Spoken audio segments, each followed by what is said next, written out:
it's the same old excuses every single time. Reports that the then Chancellor of the Exchequer agreed a settlement with the HMRC, including a penalty, raised serious concerns, not just about that case, but standards in this entire government. Thank you, Mr Speaker. To ask the Chancellor of the Duchy of Lancaster if he will make a statement on his department's processes for vetting ministerial appointments and managing conflicts of interest. Thank you, Mr Speaker, and I thank the Right Honourable Lady for her question, to which it's a pleasure to respond. Starting with ministerial appointments. Appointments made to His Majesty's Government are a matter solely for the Prime Minister, in line with his constitutional position as the Sovereign's principal adviser and the head of the Government.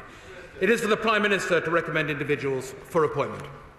In considering potential appointments, the Prime Minister may receive advice from the Civil Service on matters of propriety and potential conflicts of interest. The Civil Service has no role in approving or vetoing appointments, as appointments are a matter for the Prime Minister. It would not be appropriate for me to comment further on the advice that may be given during the appointments process. It is critical that all Prime Ministers are able to receive advice in confidence. I would not want to do anything to erode that ability. Once an appointment is made, the process for the management of conflicts of interest and potential conflicts is clear and robust, and follows the processes set out in the Ministerial Code. It is a responsibility of all ministers to ensure that no conflict arises or could reasonably be perceived to arise between their role and their private interests, financial or otherwise.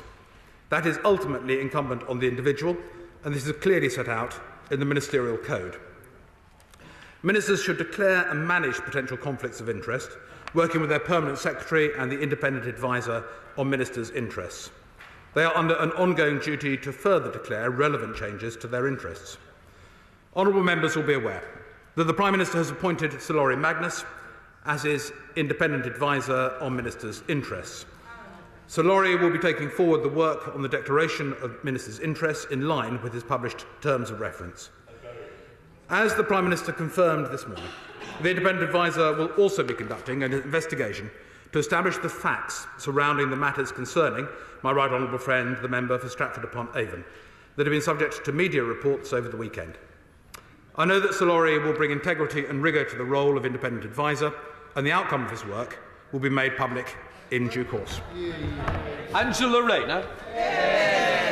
Thank you, Mr Speaker, for granting this urgent question. But we may have a carousel of ministers, but it's the same old excuses every single time. Reports that the then Chancellor of the Exchequer agreed a settlement with the HMRC, including a penalty, raised serious concerns, not just about that case, but standards in this entire government. Can the Minister tell us if the vetting process raised flags to the former Prime Minister about the original appointment, and when exactly did this Prime Minister know? Does he know if and how this conflict of interest was managed? And why was it kept secret, Mr Speaker? Is there no system in place to prevent a person being actively investigated for unpaid tax being appointed to run the UK's tax system? Maybe it's that absurd, Mr Speaker, that no one would ever think it would happen. While we understand the confidentiality of the honours process, surely where there's a serving minister is blocked, there is an overwhelming case for sounding the alarm. So did that happen? And where is the report? If not, why is there a lower bar to get into this cabinet than there is to get a knighthood? Number 10 apparently still doesn't know if other ministers are in dispute over their own taxes. So what is the Prime Minister doing about it? Last week, he told the House all questions had been answered, and he was told that there was no outstanding issues. Yet now, the Independent Adviser is investigating. So will he publish the terms of reference? And why does the Prime Minister need an adviser to tell him that this conduct is unethical?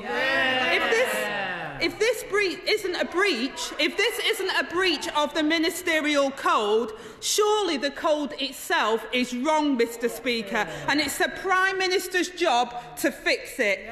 If the Prime Minister came clean about what he knew and when, and took responsibility for the conduct of his own cabinet, would we need yet another investigation into another member of his top team? Even now, Number 10 says the party chair retains the Prime Minister's full confidence. How can the Prime Minister claim to deliver the integrity, professionalism and accountability that he promised, while his Conservative Party chair still sits in his cabinet? Thank you, Mr. Speaker. We follow a proper process under the Ministerial Code. Interests are required to be declared. They are required to be shared through the Ministerial Code process and discussed with permanent secretaries. I am absolutely confident that the usual process would have been followed in the appointment process by this Prime Minister for the right honourable gentleman. And if there are issues to be raised in respect of historic activities, as was suggested by this weekend's press, that is a matter for the independent adviser to look at. And his findings, the summary of his findings, will be published in due course. Integrity, accountability are critical, as is professionalism.